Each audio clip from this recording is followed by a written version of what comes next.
Good. Okay, today, Mr. Hashem, we're going to conclude the Maimer and answer all of our questions.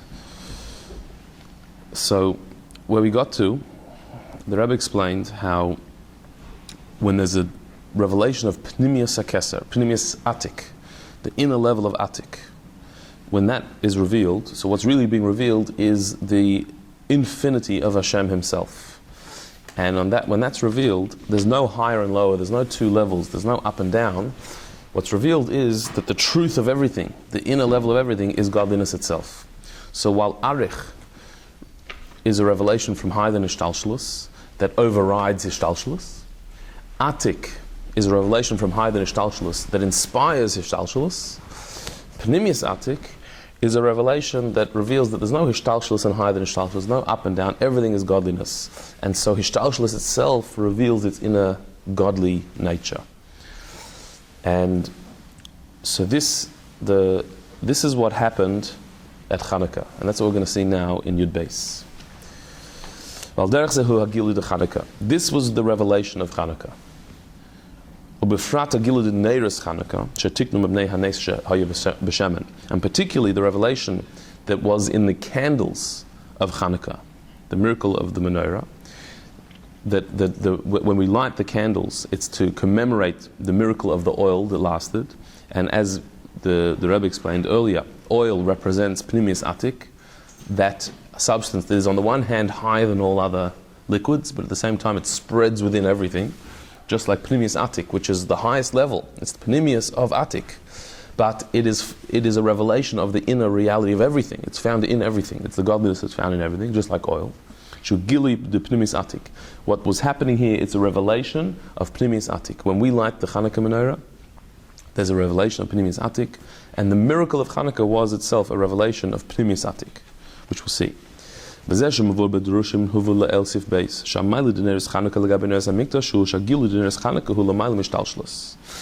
says in Mamarim that we quoted earlier that the power of the Chanukah candles, even in comparison to the candles that were lit in the Beis HaMikdash, there's an advantage to the Chanukah candles over the Beis HaMikdash's candles. Why? Because the revelation of the Chanukah candles is a revelation of higher than Ishtalshalus. That's what we said earlier. Now we asked on that, hang on a minute, but you don't have to go to Pnimius Atik to reveal higher than Ishtalshalus. Even Keser generally, Arich, and certainly the outer level of Atik is also higher than Ishtalshalus. So we asked, how can we say that the Chanukah candles are higher than the Beis HaMikdash candles? Do you know why? Because the Chanukah candles are a revelation of that which is higher than Ishtalshalus. Well, hang on a minute. The Beis HaMikdash is also a revelation of higher than Ishtalshalus. The candles of the Beis HaMikdash are also a light from beyond. So why are we saying the Chanukah candles are higher than Ishtalshalus?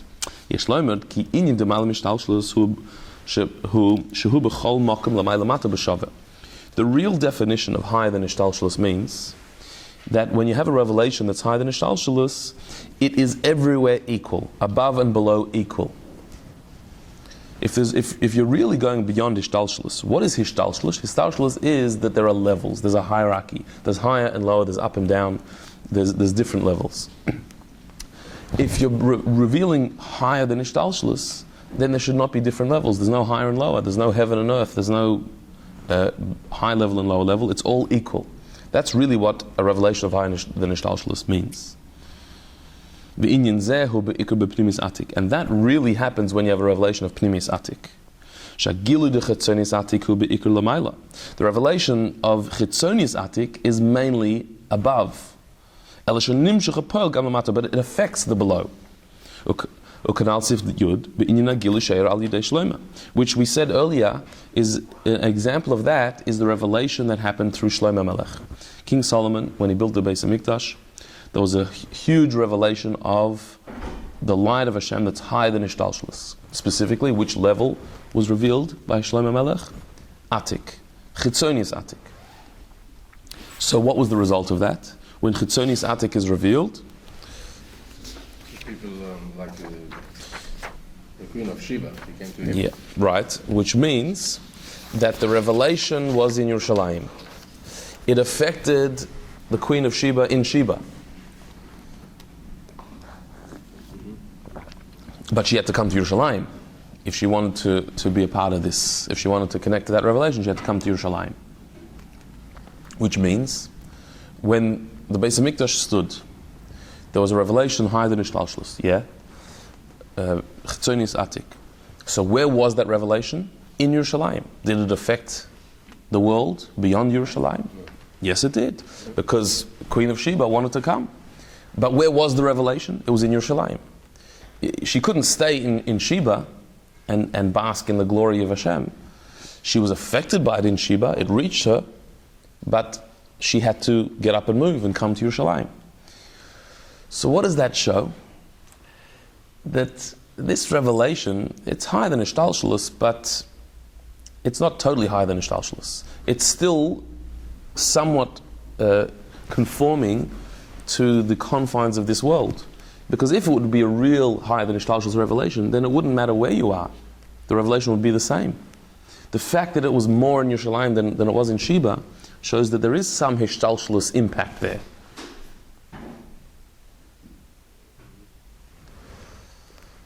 But she heard about the wisdom of King Shlomo.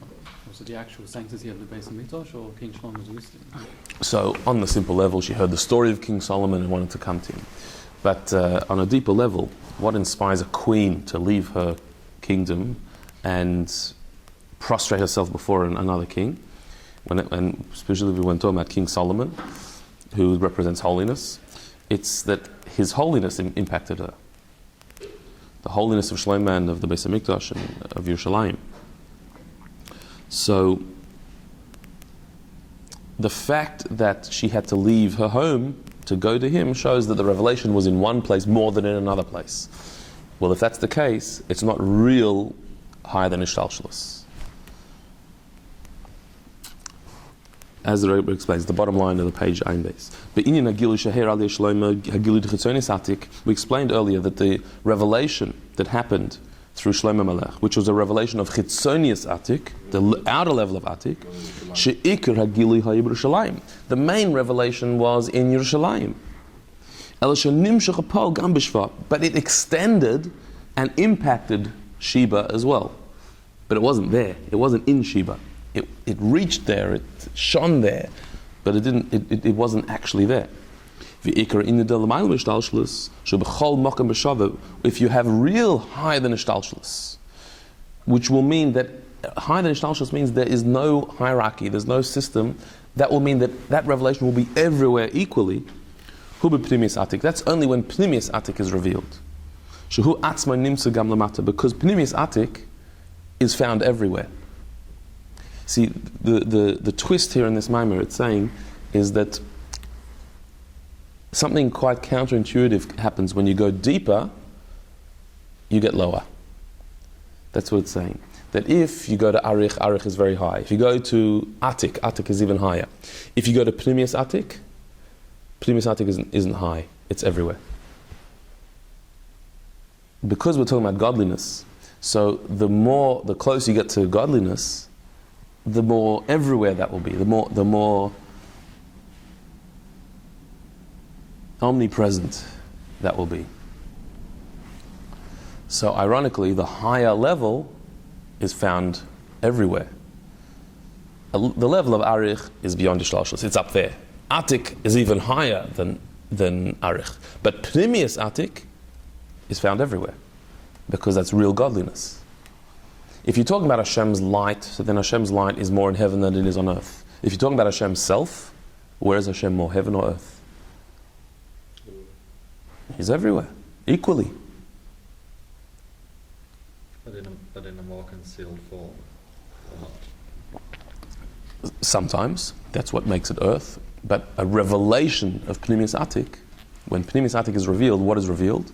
The truth, and that is that this world is just as godly as heaven, or the highest world. There's no higher or lower in front of Pnimius Atik, the infinity of Hashem.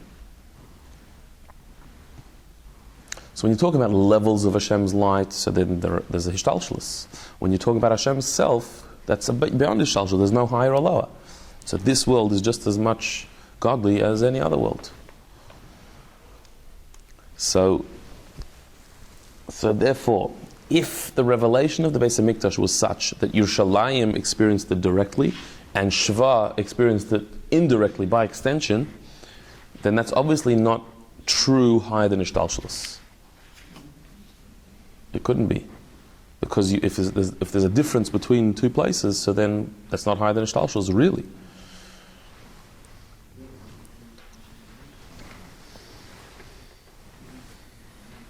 It's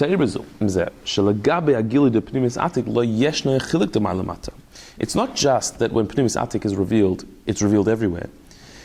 In front of Pnimis Atik, there is no division of higher and lower. Because when Pnimis Atik is revealed, so every level feels that its true identity is godliness. And if your true identity is godliness, there's no higher or lower, there's just the infinity of Hashem. So just like mathematically, when you have a very big number and you have a very small number, so the big number is larger, higher, greater than the small number. If you have an even bigger number than that, so then that's even bigger. So 1, 10, a dozen is small. 1,000,000, that's a lot. Well, compared to a dozen, 1,000,000 is a lot. But compared to 1,000,000,000, 1,000,000 is not so big when you're talking about numbers. But then if you're talking about infinity, in front of infinity, what's bigger, 1,000,000, 1,000,000,000, or a dozen? There's no difference. In the context of infinity, there's no difference between 1,000,000,000, a dozen. It's all the same. So too, if you're talking about Hashem's light, a lot of Hashem's light being revealed, there's higher and lower. If you're talking about Hashem's self, His infinite self being revealed, there's no higher or lower in the first place. It's everywhere.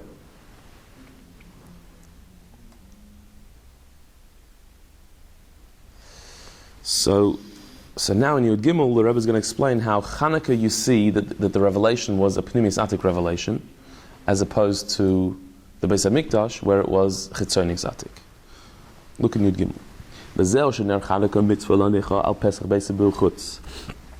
This is why when it comes to lighting the Chanukah candles, the mitzvah is to put it outside your house. As we explained at the beginning of the Maimon, L'Reshus HaRabim, that it's lit in the Reshus HaRabim, in the public domain. Unlike the Beis HaMikdash candles that were lit inside the Beis HaMikdash, and from there they shone out. And we asked the question earlier,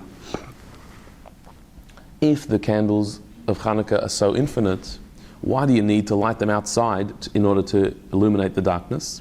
You should be able to light them inside, and from there they will illuminate the darkness. Just like the Beis HaMikdash candles were lit in the Beis HaMikdash and they shone out. It illuminated the entire Yerushalayim, the entire world. So why are the Chanukah candles specifically lit outside? If they're so infinite, what does it matter? The idea that the Chanukah candles illuminate the street, the outside,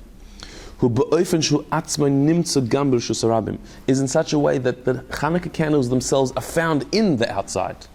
That's where they are. It's not that they're inside shining out, it's that the outside itself is shining. If you would light the Chanukah candles inside and from there they would illuminate the outside, that would be like the time of Shlomo Melech, that Yerushalayim was where the holiness was and the holiness exuded outward. But the idea of Chanukah candles is the holiness is out there as well, that the godliness is in the outside. So therefore it's not enough to light the Chanukah candles inside that they should shine out. You light them in the outside itself, in the place of outwardness. Because we said earlier that outside represents, Reshus HaRabim represents the place of multiplicity, the place that is antagonistic to the oneness of Hashem. And in that very place, you light the menorah to show that it's not antagonistic. Hashem is found there as well. The light of Hashem is outside. Yeah? So the Chanukah menorahs are lit outside. So you're referring to the streets or what? Yeah, the street. Lighting the Reshus HaRabim. streets. Yeah. This also answers our other question we had at the beginning of the Maimer, and that is that Chanukah candles specifically are lit after sunset. Unlike the candles of the Beis HaMikdash that were lit in the daytime, and their light continued into the night, Chanukah candles, you wait till nighttime, after sunset, to light the candles. Which we said again, what's the difference? If you light it during the day and it continues during the night, or if you light it at night, what's the difference? If they're infinite, if their power is so infinite, let them be lit during the day and they'll illuminate the night as well.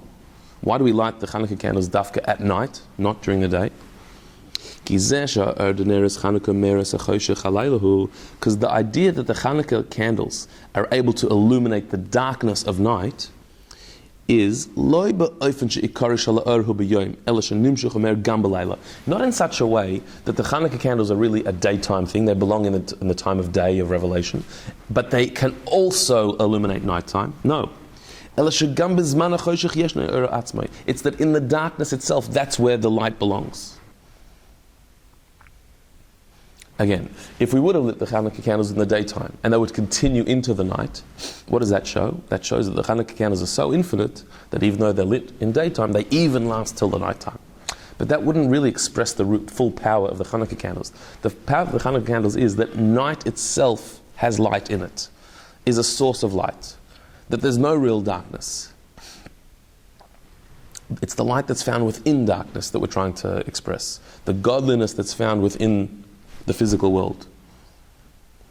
So because Chanukah candles are an expression of Pnimius Atik, that is showing that Elokus is everything and everything is Elokus, there's nothing outside of Hashem. So therefore, you don't light them in the day and they extend to the night, you light them in the night itself to show that the night has light in it. With the exception of Friday, of course. Mm-hmm.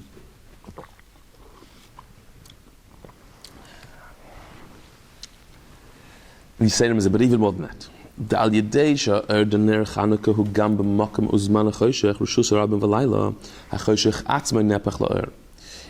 is saying is that through lighting the Chanukah candles in the place and in the time of darkness, the place of darkness we light it in the street, and the time of darkness we light it after sunset.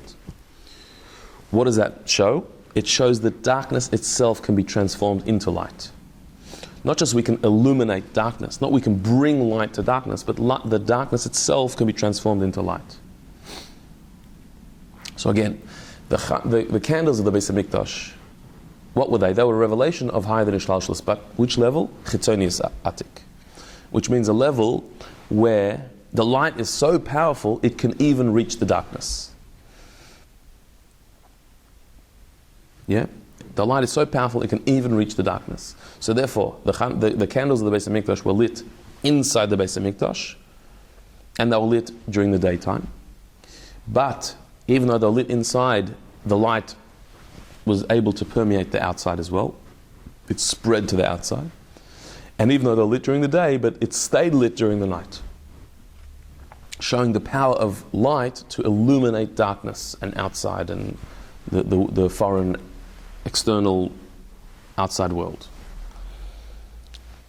That's the Beis HaMikdash. But still, that doesn't show a full revelation of higher than Ishtalshalos. If you can illuminate darkness, but darkness still exists as darkness, just it needs to be illuminated. Chanukah candles are saying something even more powerful. That darkness itself can be light. That there's nothing outside of Hashem's presence, and therefore even the darkness itself can be light. So you can light the Chanukah candles outside. You don't have to light it inside to illuminate the outside. The outside itself can be lit. The darkness itself can be lit. You light it after dark, because the darkness itself can be lit. That's a revelation of Pnimis Atik, of real higher than Ishtalshalos.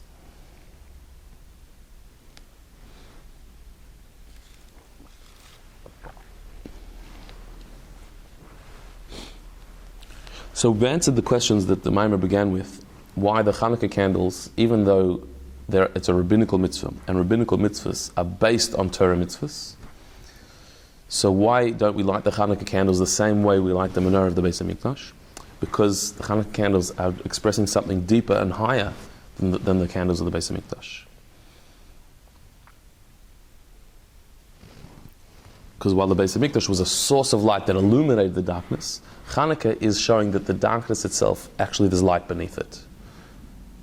Darkness can be transformed into light.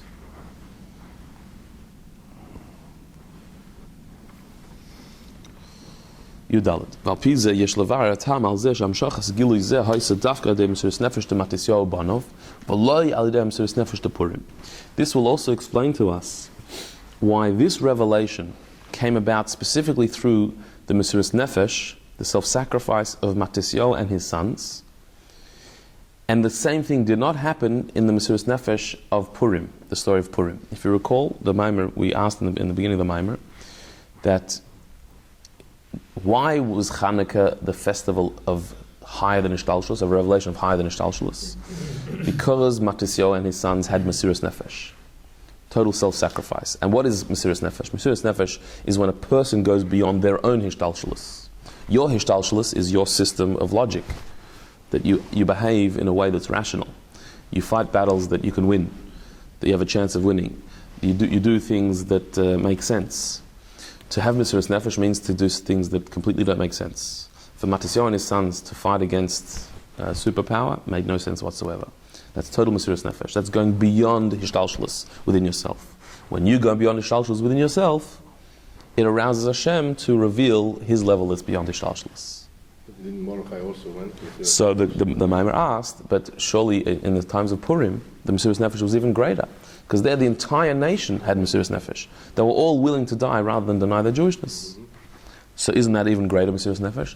So why on Purim we don't find this lighting the darkness up, this level of higher than Ishtalshelus, whereas on Chanukah, yes? What's the difference?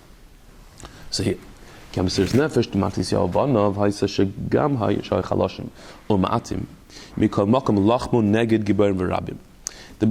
of Matisyahu and his children was a specific type of mesiras nefesh. What was it? That they were totally aware that they were far weaker and far outnumbered. And nevertheless, they waged a war against those who were far stronger than them and far more numerous than them. Meaning, on the one hand, they did an act that is an act of nature. They fought a war. They didn't sit down and pray or wait for something to happen. They went and fought a battle, which is an act of nature. It's a natural thing to fight. But in order to conquer the Greeks, they fought them. Even though that according to the laws of nature, there is no possibility that they could possibly win in this battle. So what do? They did an act of nature, of ishtadlus, of human effort, fighting a war. They went and battled with weapons. But what type of battle was it? A war that they could not possibly win according to the laws of nature. So how can they do such a thing? That's a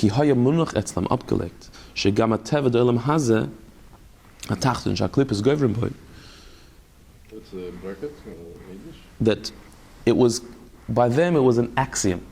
Abgelegt means that it was a fact that they believed like as clear as day, that even nature, the nature of this world, this world, what's the rule of this world? The powers of evil are strong in this world, are actually stronger in this world than the powers of holiness. Even when you're in a situation where the opposition is stronger than you and more numerous than you, nevertheless, the nature of the world, hu elikus, is really godliness.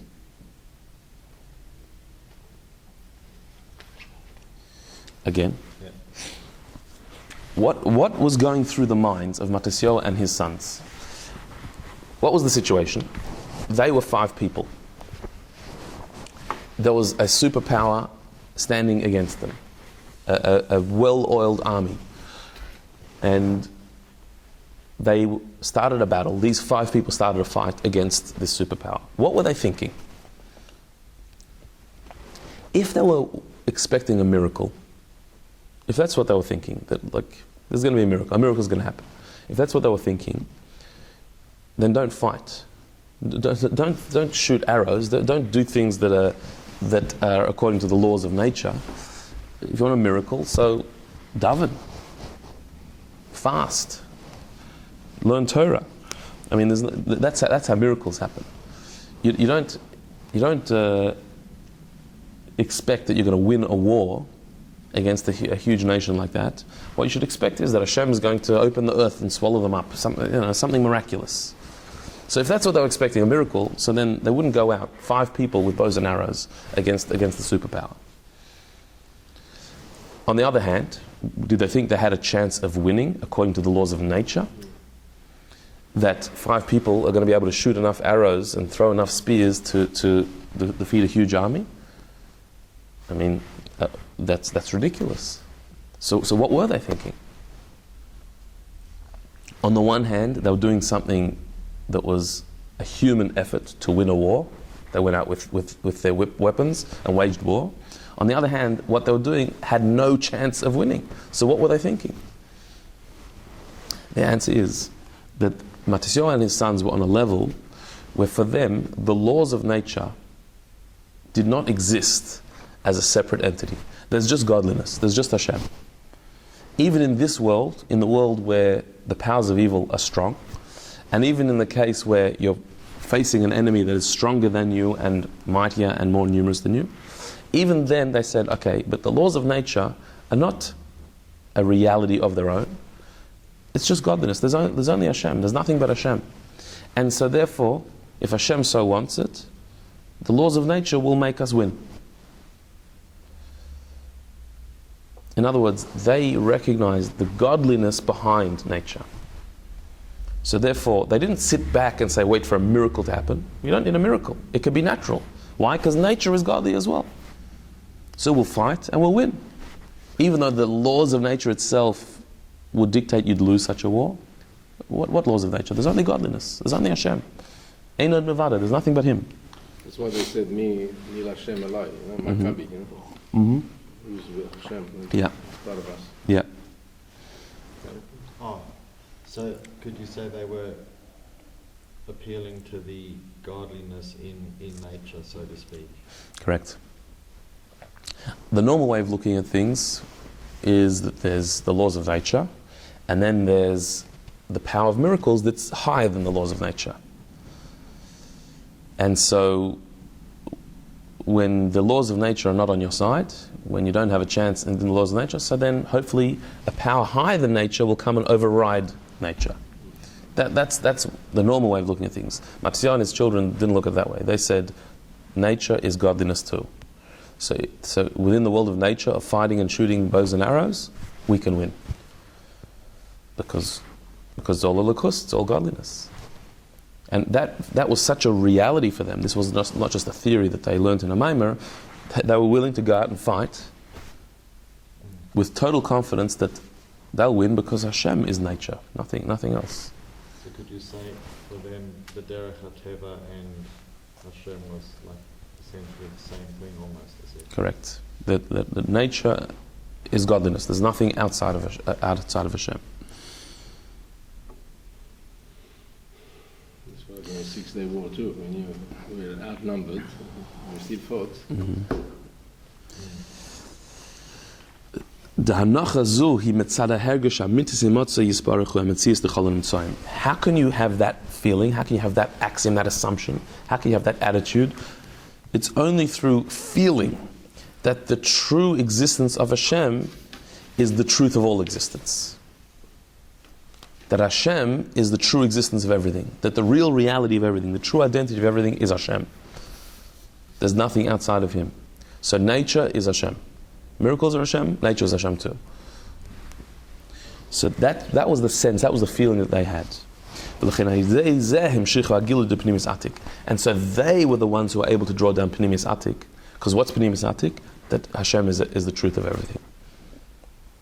So while there was Mesiras Nefesh in Purim, there wasn't this type of Mesiras Nefesh. There wasn't the type of Mesiras Nefesh of seeing within nature the godliness.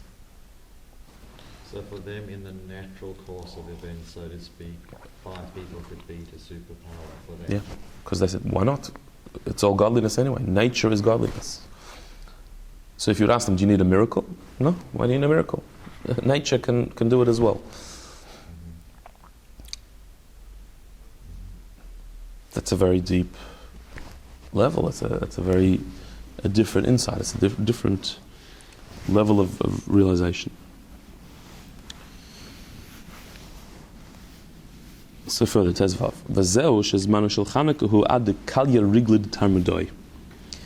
That's why it says that the Chanukah candles, the timing that you have to light the Chanukah candles is that they have to be, it has to be until, literally it says in the Gemara, what's the time the Chanukah candles have to be lit? So you have to light it after sunset, and you can light it any time until literally the feet of the Tarmudoi has run out. What does that mean? The Gemara discusses the timing of the lighting of the Chanukah candles. How late at night can you light the Chanukah candles? So it defined it that there was a nation called the Tarmudoi, the Tarmodians, that they, in the land of Israel, they used to work they used to go through the marketplace gathering sticks and things like that, leftover bits and pieces from the marketplace. That was their thing. So after everybody had left the street, all the shops were closed, these Tarmudoi would go around gathering the leftovers from the street. That was their living. That's how they made a living. So as long as the Tarmudoi is still on the street, you can light the Chanukah candles. Once they've left, no one's on the street anymore, it's too late to light the Chanukah candles. That's what the Gemara says. Now it's a pretty strange definition of how late you can light the Chanukah candles, literally until the feet of the Tarmudoi have run out. There's none of them left. So Chassidus explains a deeper insight into that. Tarmudoi hem amordim b'malchus shamayim. The Tarmudoi represent those who rebel against heaven. Because the word Tarmud, osius meredas.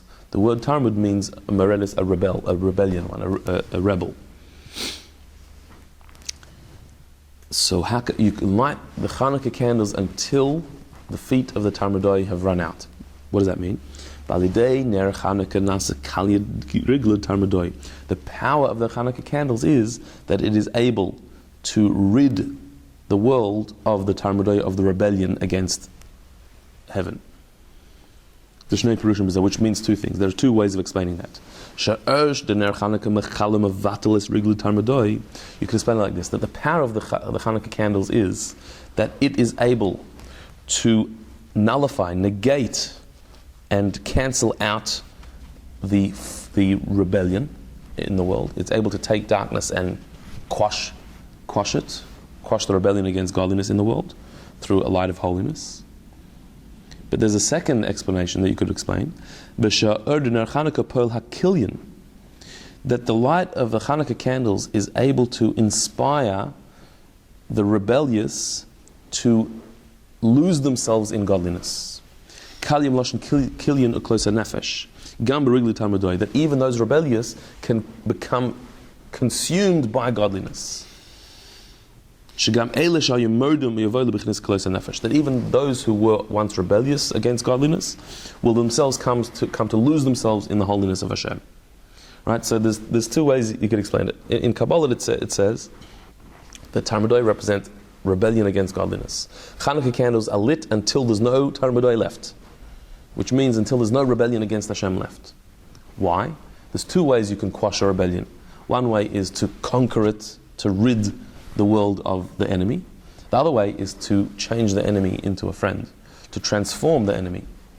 The power of Chanukah candles is that it can do both. It can rid the world of the enemy, of those who rebel against Hashem, of the powers of klippa, of evil, of darkness, or even deeper than that. Chanukah candles have the power of transforming the darkness, the rebellion, into light. And that's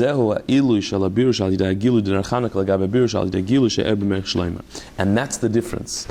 That's the advantage that the Chanukah candles have over the revelation that happened in the time of Shlomo Melech.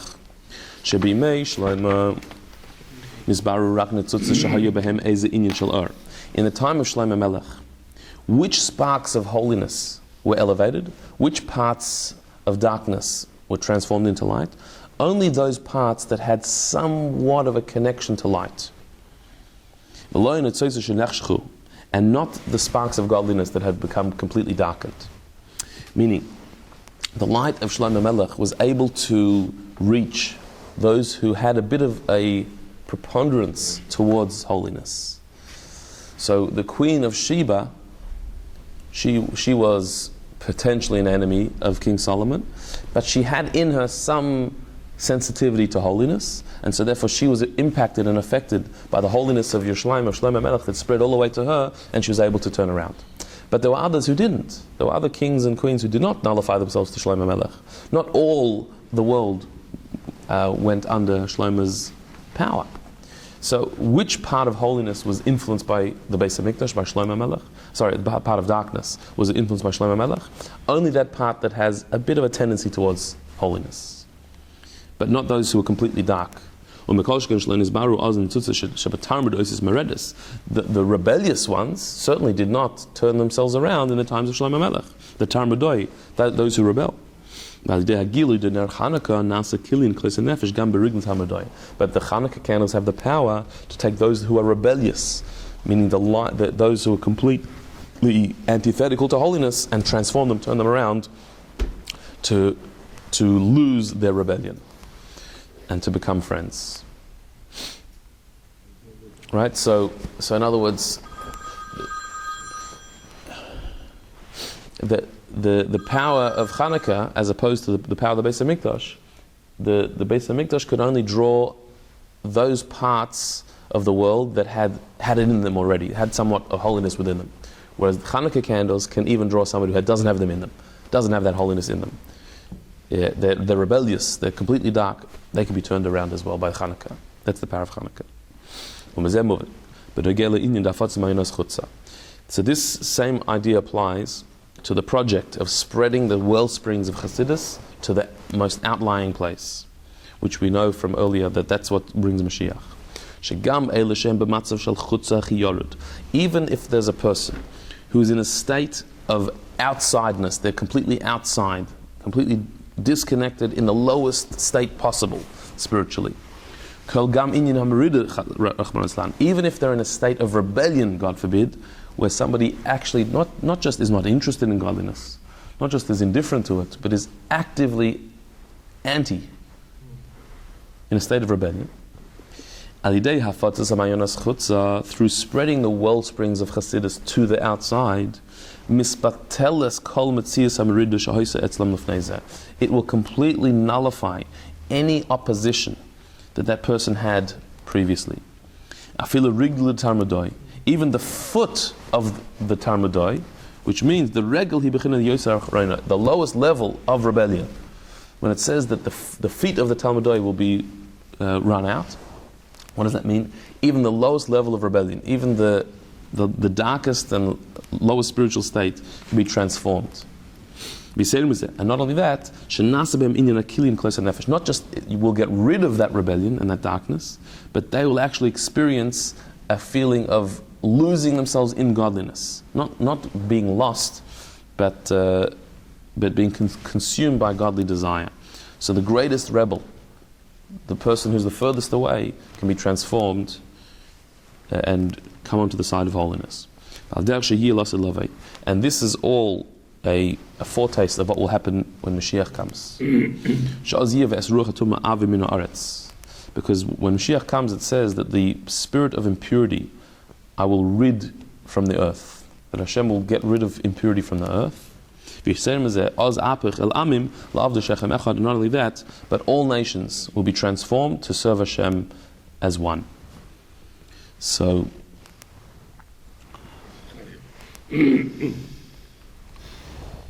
the idea that at the end of days there'll be a victory over evil will be vanquished, it doesn't mean that evil people will have to die. It means their evil will be vanquished, and those who are rebellious will be transformed and turned around towards holiness. That will happen when Mashiach comes, and a foretaste of that is the spreading of the Mayonis, the well springs of Chassidus, which achieves that very thing, and that's what brings Mashiach.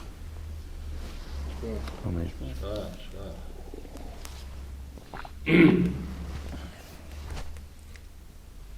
Yeah, That's also